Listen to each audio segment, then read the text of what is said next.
Good afternoon, Britain. It's 26 minutes past 1. Now, a leaked Home Office report shows police have been advised to ramp up the recording of non-crime hate incidents, despite public orders to stop such incidents over free speech concerns. Now, the review was ordered by the Home Secretary, and in the report claims of two-tier policing are dismissed as right-wing, extremist, and it's just ridiculous. Now, the Prime Minister says his main priority is to keep Brits safe.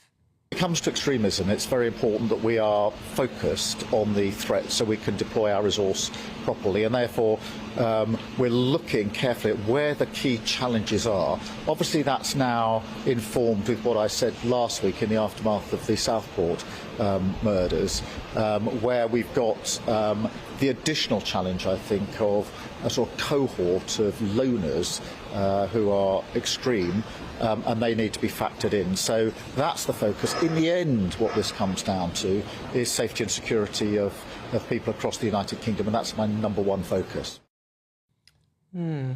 It's an interesting position for the government to take, that a broader array of extremism should be looked at. I think that there is a legitimate point to raise it. Should we look at the potential for environmentalist terrorism, as well as Islamist and far-right? Should we look at the potential for sort of the loners like Axel Ruda-Cabana? Should we look at that in a more holistic way? And that's the starting point for this review.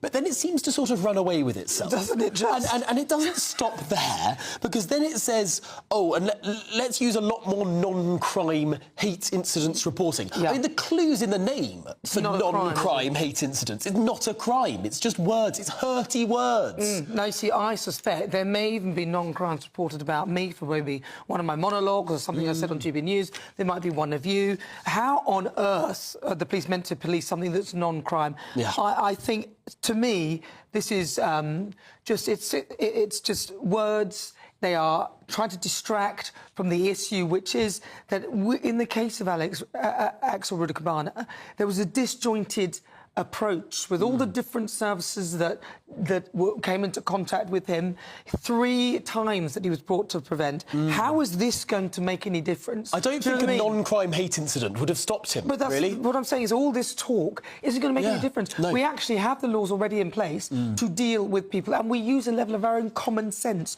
So to me, he is a terrorist in a sense because he terrorised, OK? And so I could put him in the bag of extremist and a terrorist because I see what he did was extreme and it was terrorising.